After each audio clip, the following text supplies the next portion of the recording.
All right, so I'll be giving a short lecture over Chapter 10 in Judith Beck's Cognitive Behavior Therapy, second edition book. The chapter is titled Identifying Emotions, and some of the topics I'll discuss in more detail later are being able to differentiate automatic thoughts from emotions, as well as to distinguish among emotions, label emotions properly, and rate the intensity of emotions. So the importance of this chapter is to better understand your emotions as a person as well as a therapist if you're in this a therapeutic relationship. And the emotions allow for you to better understand your behaviors, whether they be rational or irrational. It's important to note that you as a therapist should evaluate the thoughts and the beliefs rather than the actual emotions of your patient. One other thing to take in consideration is, as a therapist, it's a good role for them to address situations that cause a high level of intensity to your patient, and to understand that and not to waste time talking about it in the actual session if it's not worthwhile. This being a didactic relationship between the therapist and the patient, the therapist would then inform the patient that feelings are usually emotions, and they're usually one word, such as sad, mad, or angry, or anxious, or something like that. Whereas a thought is an idea, which usually you express in words or in an imagery form.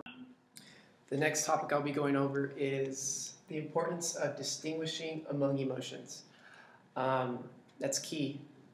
An example that I could come up with is that's relatable is, let's say, for example, one of your friends just lost a big game or something in high school or something, and they're crying. It was a championship game, and you ask them how they're feeling, and they say they're mad because they didn't do this right, or they didn't do that, or he didn't do this right. He's saying he's mad, but he's actually crying. So the emotions aren't really matching up right, and that needs to be addressed. I know it's not really, you can use it in a therapy session, but it's just the example that was actually used in the book goes like this.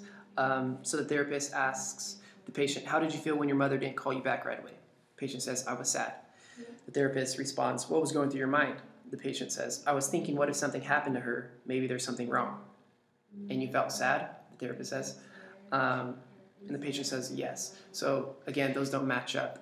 And the therapist addresses it and lets the patient know that's a little confusing. And one tactic that the therapist could use is telling the patient to vividly recall the situation, sort of like a dream. I like to think about it. And that allows them to backtrack and to pinpoint where they actually felt sad. So yeah, that could be beneficial. I will now be going over the difficulty in labeling emotions. It's important to understand what you feel in specific situations. It's not very common, but it's important. So if there is a problem, it should be addressed. We're going to keep that. An emotion chart can be beneficial, which is where the therapist would pretty much come up with a list, or help the patient come up with a list, such as they'll write something like sad, and then they will ask the patient to recall specific situations where they felt sad, and they'll move on to angry. And then the patient will keep this list with specific emotions that they felt in order to aid them in we're going to keep some of that. If that doesn't work for the patient, a negative emotions chart could come in handy, which is where you, on a piece of paper or whatever, visual aid, you'd come up with a list of emotions, such as jealous, envious, mad, sad, desperate, and fill in the rest. And that can sort of allow them to pinpoint what they're feeling in that moment.